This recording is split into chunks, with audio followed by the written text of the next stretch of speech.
Hi everyone, myself Girisham, Assistant Professor, Department of ECE, ATMA College of Engineering, Mysuru.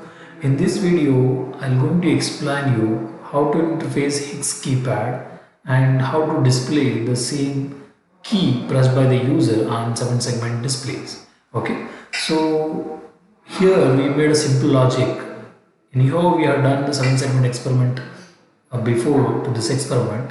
So if you know how to interface Hex keypad is good enough to display the value on the 7-segment display. So now I'll come back to the schematics that is provided by LPC 1768. Here the 16 switches are arranged in this manner, 4x4 key matrix. Okay, so row 1, row 2, row 3 you can find out here. Row 1, row 2, row 3, row 4, and these 4s are 5, 6, 7, 8 pins of CNB3 is nothing but the third extension connection of connector B. Okay, column 1 to column 4 are the first 4 pins of CNB3. So only in this experiment, fortunate we have mapped these pins into CNC because CNB connector is being already used by 7-segment. So 7-segment schematics are also required since we are using the 7-segment display to display the hex key pressed by the user. Now I will map these 8 pins in the CNC pins. Okay, so now the found pins are 0.15 P0.15 to P0.18 are for columns and P0.19 to 22 are for rows. Okay, so now before going to the algorithm, I will come back the working principle of the Hex keypad matrix. Later I will move on to the program. Okay, so now this shows the 4x4 matrix which has 16 switches arranged in 4x4. Okay, so which consists of like 4 rows and the 4 columns. Okay, so 4 rows and 4 columns that you can observe the column 1, column 2, column 3, column 4.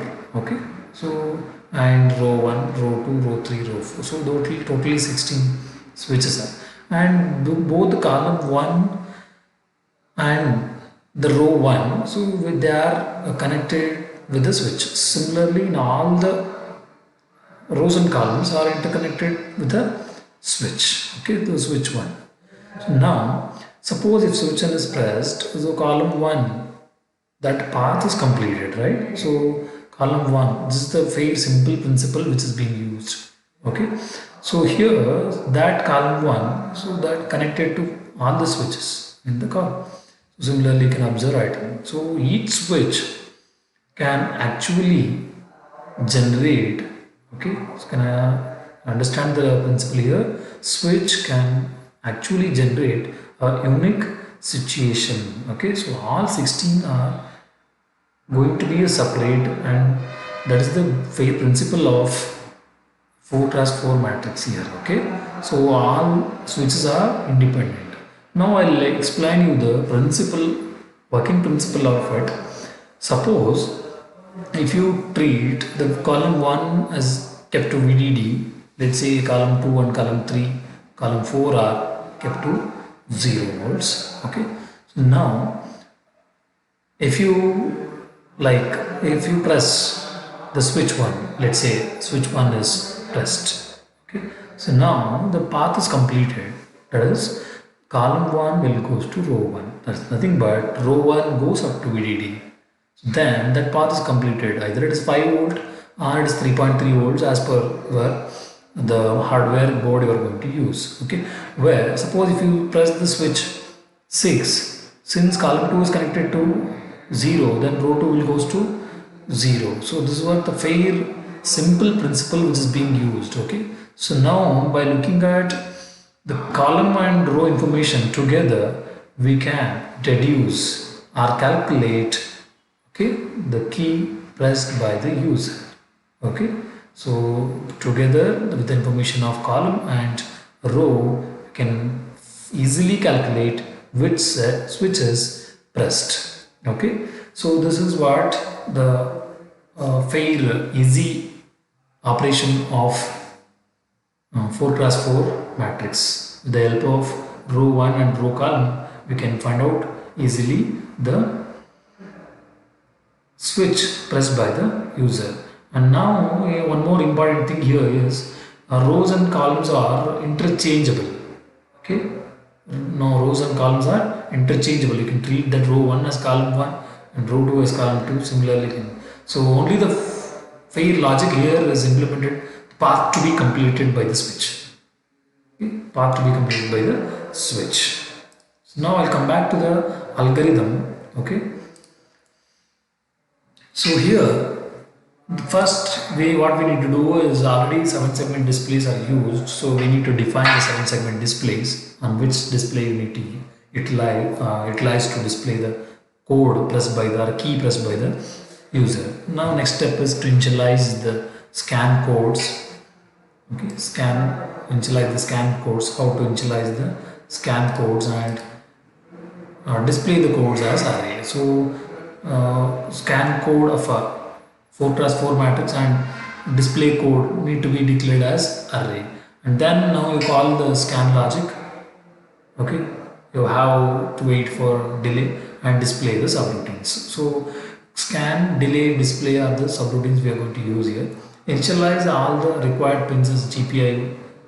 So like L7 segment pins, enabling pins need to be configured as GPIO. Set them directions. Except the column pins, all our outputs here, that we need to set. Okay, now read the key code by calling the scan routine. So scan routine you should call. Inside the scan routine you should get the key code of the scan key of the 4x4 matrix. Then the switch case is used to fix the row, because by fixing one row we can get the value of column 1, column 2, column 3, column 4. So similarly, if I open this, most important register is used to get the column. Later it concatenate both with the and then we're going to fix the key, and then appropriate display array is mapped with the value, and then we're going to call the subroutine of display. It is going to display on 7 segment. Okay, so now I'll explain you the program here. So hash include LPC17XX will go into definitions of LPC1768 microcontroller will be given here. Okay, ARM Cortex microcontroller. Now define first seg. So as we decoded the same information in the previous experiment itself, I have activated the first segment 1.23 by the enabler decoder of 4 to decimal to 10 line decoder. Okay, you can select any segment you want to display here. Any other value other than these 4 will disable all the segments. Okay, now I'll initialize unsigned character scan code. 4x4 16 values are mapped like this here as a key code. Okay, 0x11214181. So similarly, this shows this. First one shows you the column. Okay, first column, second column, and so this is like 8421 code. Okay, 1 2 4 8. Okay, the particular 4 values of the binary will be treated as to generate the key code here. Okay, so now this is first column, second row, first column, third row, first column, fourth row. Now for this code, suppose if you take example 0x11, the switch one. So now I am going to have 0x3f in order to display it as 0. Okay. So similarly for 2 1 it is 06, for 4 1 it is 5b. So these 16 values are mapped to array, decimal array of the display values. Okay, now I'll call temp2 as an intermediate variable. Similarly, row and flag, key, I, j, variable 1, temp and temp3. These are the functions we are going to use in between. So call display, call delay, call the scan function. So okay, so in order to call them, we need to declare it at the initial declaration stage. Now I'll start with the main program. So here you have a system init is going to be update the clock and PLL features. It's a CMSys function. system core clock update, so it will go into, that's why we call it as low power control, because which has the flexibility to update the core clock to the required module. Okay, now LPC pin con pin select 0. So since the LED 7 segment pins 0.4 to 0.11 along with the point V GPIO data lines made as GPIO data lines. Okay, and then so here LPC pin con pin select 3. So this instruction will go to do P1.23 to 1.26 as GPIO enable lines. Okay, so because this belongs to other pin select register, for that reason separately we written. If it belongs to pin select 0 itself, you can excite all 32 bits correspondingly to make them as GPIO. Next is LPC pin con pin select 1. So here 16 to 22 was made as 16 to 22 is made as GPIO. Okay, now FIO direction, setting direction for the pins. You know that LED pins and in the forecast 4 matrix, row pins are treated as output. Okay, so here 4 to 11 and 19 to 22 is made them as output, where P1.23, 1.26, this is also output because enabling the segment. Okay, so now another one, the made input.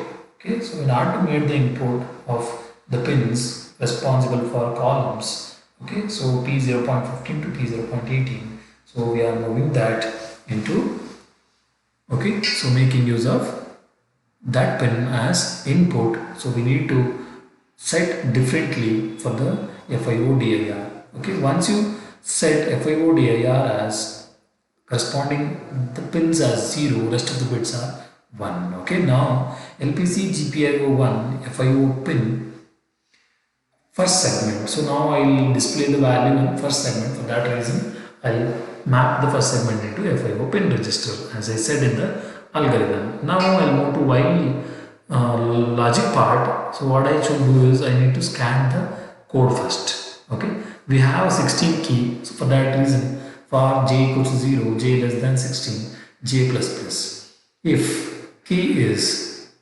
scan code of j, so suppose let me take a j is equal to 0, scan code of 0. Okay, then array decimal of 0. Okay, so now your array decimal of 0 will be moved to 10 and give the break to it and call the display function.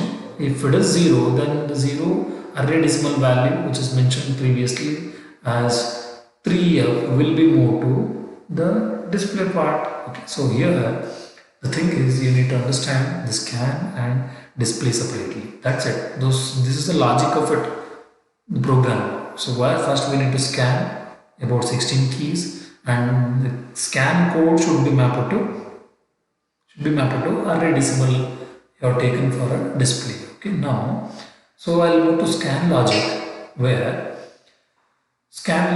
in the scan logic switch for the row is considered. We are going to fix the row and we are going to check the columns. For that reason, case 1 is row 1, case 2 is row 2, case 3 is row 3 and case 4 is row 4. Setting that pin will belongs to setting the row 1. Okay, so here 0.1 is for row 1 which will set. Now what it will do, every time the row value is going to be increased, row plus. If the row value is reached to 5, then you come back to the row 1 once again. Then whatever the variable we are going to set it for row 1 which is stored in temp, that is variable 1.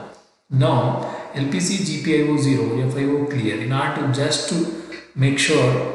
Okay, so if variable 1 is pressed, already the row is selected.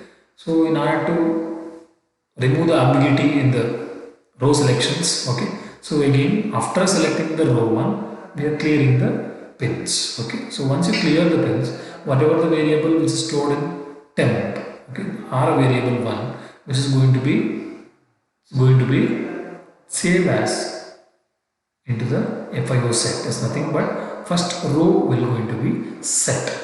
Okay, first row is going to be set. Now here In order to check the column, we are taking a temp3 as a variable initialized with 0. Temp3, what it will do, it will going to check the pin of FIO pin in the port 0. Okay, so since the point 15, point 18 belongs to port 0, so since I have mentioned GPIO 0 here. So now it will going to check, read the status of FIO pin and it will going to map into temp3. Okay, so temp3. Now temp3 is ampersand with 0007800 is nothing but, so here point 15 to point 18 for input from the column side.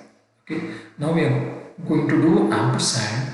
Any value changes here will be checked by checking whether they are not equal to 0 or not. Okay, if the temp3, if any key is pressed, then I am going to check that temp3 is not equal to 0. If any key is pressed by the user, then I will move here, I will wait for a second and then I am going to set the flag 1 and then temp3 value will be shifted to, okay, temp3 value will be shifted to 0.7 to 0.4 or lower nibble, which is obtained at the higher nibble in the temp3, because 0.15 to 0.18 are the higher nibbles of the register. Okay, now I am moving the temp3 value into lower nibble for the concatenation. Okay, so in the 32-bit register, last two nibbles will be used in order to concatenate the key. Last nibble is row, last but one. Okay, that nibble will belongs to column. So for that reason, temp3 value will be moved from 0.4 to 0.7 and temp value will be moved to 0, because but the temp value will, which is available at 0.19, so nothing but 19th data should be moved to 0 is nothing but we need to shift it by 19 times. Okay, so after shifting, concatenate temp3 which gives you the column value, okay, and temp which gives you row value. So after this, check if the flag is 0 and break the scan logic and then go to display. Okay, so this is the simple delay part.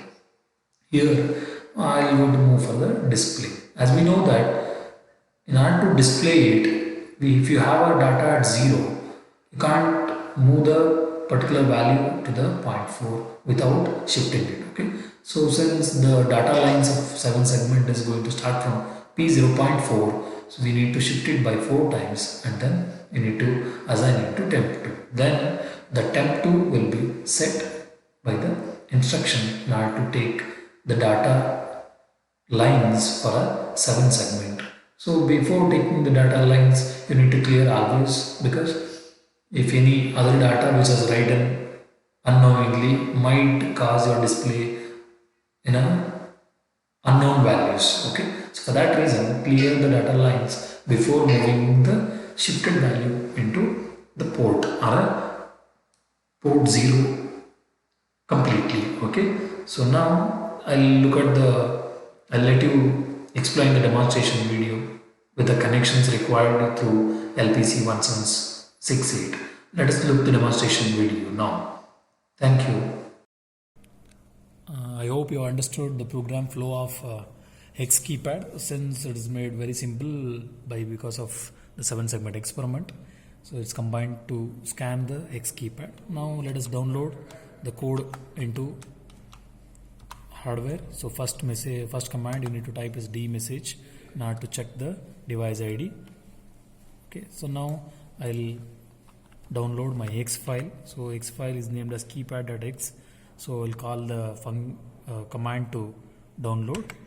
So it's downloading now. Come to the hardware part. So before resetting, the connections are very simple. Since we have done previously the 7 segment, the 7 segment connections are common, that is CNB2 to CNB for the enabling the segment, and CNA2 to CNA in order to send the data lines.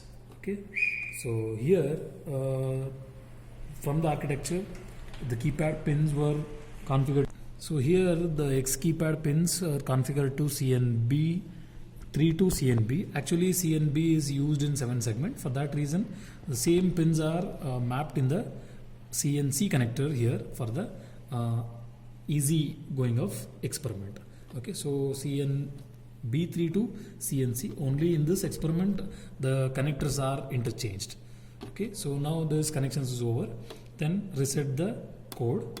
So once you reset the code, so this function will going to call the whichever the key you are going to press. So see 0, 1, 2, 3, 4, 5, 6, 7, 8, 9, A, B, C, D, E and F. Okay, so this is what the show of scanning the key and displaying the message, displaying the character value in the 7 segment display. Okay, thank you.